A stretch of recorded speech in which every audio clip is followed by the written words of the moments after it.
السلام علیکم ورحمۃ اللہ وبرکاتہ۔ نحمدہ ونصلی علی رسولہ الکریم، اما بعد فاعوذ باللہ من الشیطان الرجیم، بسم اللہ الرحمن الرحیم۔ ان الصلاۃ تنہی عن الفحشاء والمنکر، صدق اللہ مولانا العظیم وبلغنا رسولہ النبی الکریم الامین، ونحن علی ذلک لمن الشاہدین والشاکرین والحمد للہ رب العالمین۔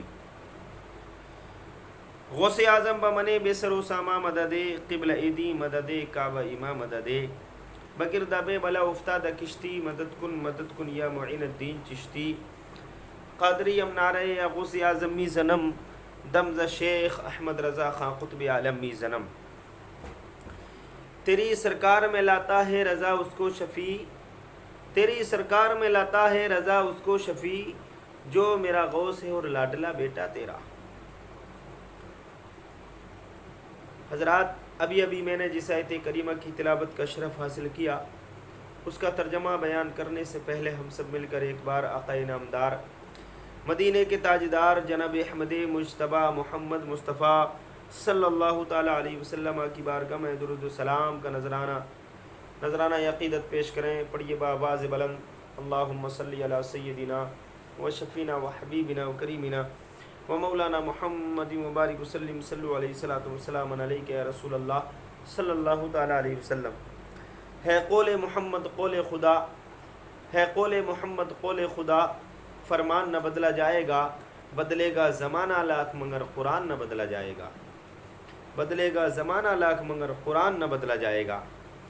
تو اللہ جل مجدہ الکریم قرآن کریم میں ارشاد فرماتا ہے، ان الصلاۃ تنہی عن الفحشاء والمنکر، بے شک نماز بے حیائی اور بری باتوں سے روکتی ہے، بے شک نماز بے حیائی اور بری باتوں سے روکتی ہے۔ مگر حضرات، اللہ کا قرآن کہتا ہے کہ نماز بے حیائی اور بری باتوں سے روکتی ہے، لیکن آج ہمارا حال تو یہ ہے کہ ہم ایک طرف نماز پڑھتے ہیں، دوسری طرف برائی کرتے ہیں، ایک طرف نماز پڑھتے ہیں، دوسری طرف غیبت کرتے ہیں، ایک طرف نماز پڑھتے ہیں، دوسری طرف چغل خوری کرتے ہیں، ایک طرف نماز پڑھتے ہیں، دوسری طرف زنا کرتے ہیں، ایک طرف نماز پڑھتے ہیں، دوسری طرف چوری کرتے ہیں، ایک طرف نماز پڑھتے ہیں، دوسری طرف حسد کرتے ہیں، ایک طرف نماز پڑھتے ہیں، دوسری طرف ظلم کرتے ہیں۔ میری عزیزو، ایک طرف نماز پڑھتے ہیں، دوسری طرف دل میں کینہ رکھتے ہیں اپنے بھائی سے، اپنے مسلمان بھائیوں سے بغض و حسد کینہ رکھتے ہیں ہم اپنے دلوں میں۔ ایک طرف ہم نماز پڑھتے ہیں، تو میرے عزیزو، نماز تو کہتی ہے، اللہ کا قرآن تو کہتا ہے کہ نماز بے حیائی اور بری باتوں سے روکتی ہے۔ اب یہ حسد کرنا، غیبت کرنا، چغل خوری کرنا، چوری کرنا، یہ سب بری باتیں ہیں۔ بے حیائی اور بری باتوں سے روکتی ہے نماز، اور یہ سب بری باتیں ہیں، تو نماز ہم کو نہیں روک رہی، تو مطلب کیا ہے؟ مطلب کیا ہے؟ نماز میں کمی ہے یا نمازی میں کمی ہے؟ مطلب کیا ہے اس بات کا؟ اللہ کا قرآن جھوٹا نہیں ہو سکتا، اور جو اللہ کے قرآن کو جھوٹا مانے گا وہ مومن نہیں ہو سکتا۔ تو میرے عزیزو، ہمیں دیکھنا پڑے گا، ہمیں توجہ کرنا پڑے گی، ہماری نماز میں کمی ہے یا ہم میں کمی ہے؟ نماز میں کمی ہے یا نمازی میں کمی ہے؟ تو میرے عزیزو، اللہ کا قرآن جھوٹا نہیں ہو سکتا، اور جو اللہ کے قرآن کو جھوٹا مانے گا وہ مسلمان نہیں ہو سکتا، وہ کافر ہو جائے گا۔ تو میری عزیزو، اللہ کا قرآن سچا ہے، اللہ کا قرآن برحق ہے۔ میری عزیزو، نماز میں کمی نہیں ہے، بلکہ نمازی میں کمی ہے۔ ہم نماز پڑھنے والوں میں کمی ہے، نماز میں کمی نہیں ہے۔ قرآن نے جو کہا ہے وہ صحیح کہا ہے، قرآن اپنی جگہ پر برحق ہے۔ میری عزیزو، ہم نماز پڑھنے والوں میں کمی ہے، نمازی میں کمی ہے۔ ہم نماز تو پڑھتے ہیں، مگر اس طریقے سے نہیں پڑھتے کہ جس طریقے سے نماز پڑھنے کا حق ہوتا ہے۔ نماز پڑھنے کا حق یہ ہے، مصطفیٰ فرماتے ہیں، آمنہ کے لال فرماتے ہیں، محمد الرسول اللہ نے ارشاد فرمایا کہ جب اللہ کا بندہ اللہ کی بارگاہ میں نماز پڑھے تو اس کا عقیدہ یہ ہونا چاہیے، اس کی نیت یہ ہونا چاہیے کہ میں خدا کو دیکھ رہا ہوں، کہ میں خدا کو دیکھ رہا ہوں، اور اگر اتنا بھی نہ ہو سکے تو اتنا ضرور ہو کہ خدا مجھے دیکھ رہا ہے۔ جب یہ ارادہ کرے گا، یہ نیت کرے گا تو اس کی نماز صحیح ہو جائے گی۔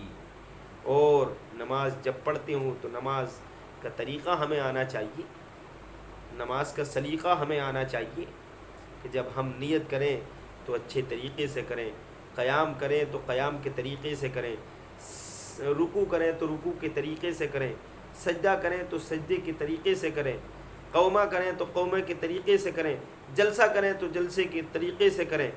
قومہ کون سا قومہ؟ قومہ اس کو کہتے ہیں کہ جب انسان رکوع کرنے کے بعد سیدھا کھڑا ہوتا ہے، پھر سجدے میں جاتا ہے تو اس درمیان میں جو وقفہ ایک بار سبحان اللہ کہنے کی برابر ٹھہرنا واجب ہوتا ہے، اس وقفے کو قومہ کہتے ہیں۔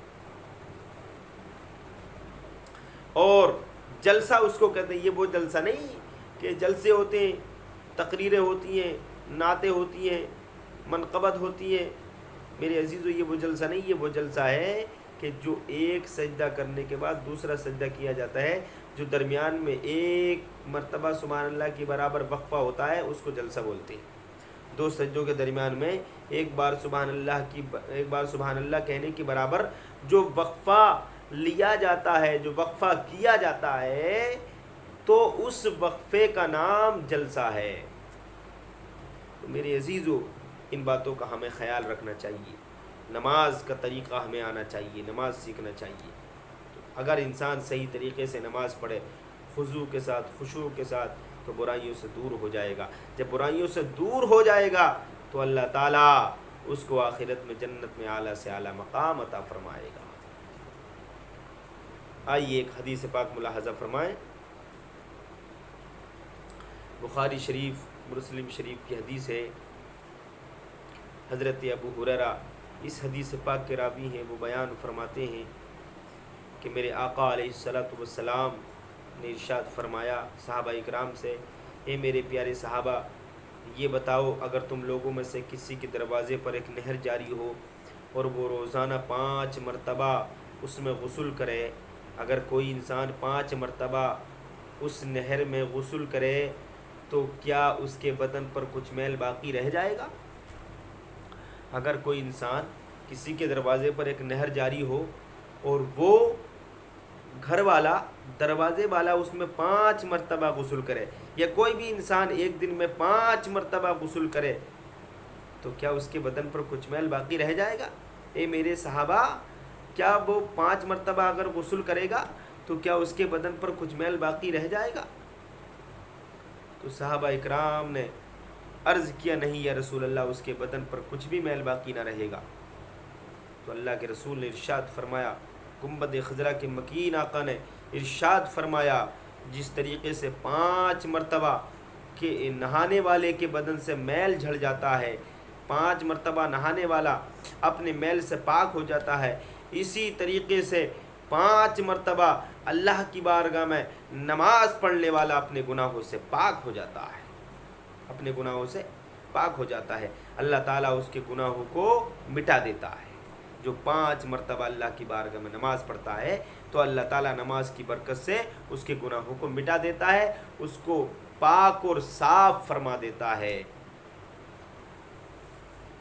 ایک اور حدیث ہے، حضرت ابو ذر رضی اللہ تعالی عنہ بیان فرماتے ہیں کہ سردی کا موسم تھا، جاڑوں کے موسم میں، سردی کے موسم میں حضور آقا علیہ الصلوۃ والسلام باہر تشریف لے گئے، جنگل کی طرف تشریف لے گئے، باہر تشریف لے گئے تو آپ نے، پت جھڑ کا زمانہ تھا، تو آپ نے ایک درخت کی ٹہنیاں، 2 ٹہنیاں پکڑی اور ان کو ہلانا شروع کر دیا، تو اس سے پتے گرنے لگے۔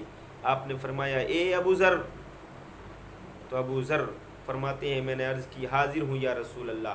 تو سرکار نے فرمایا، اے ابو ذر، جس طریقے سے ان ٹہنیوں سے پتے جھڑ رہے ہیں، اسی طریقے سے جو اللہ کا بندہ خالص اللہ کے لیے نماز پڑھے گا تو اللہ تعالیٰ اس کے بدن سے میل کو، اسی گناہوں کو اسی طریقے سے جھاڑ دیتا ہے، اسی طریقے سے اس کے بدن سے گناہ جھڑ جاتے ہیں جس طریقے سے ان ٹہنیوں سے درخت کے پتے جھڑ رہے ہیں، جس طریقے سے ان ٹہنیوں سے پتے جھڑ رہے ہیں، اس درخت سے پتے گر رہے ہیں، درخت سے پتے جھڑ رہے ہیں، اسی طریقے سے اللہ کے لیے جو بندہ خالص اللہ کے لیے نماز پڑھے گا تو اللہ تعالیٰ اس کے بدن سے گناہوں کو جھاڑ دیتا ہے. جس طریقے سے اس سے پتے جھڑ رہے ہیں اسی طریقے سے اس کے بدن سے گناہ جھڑ جاتے ہیں.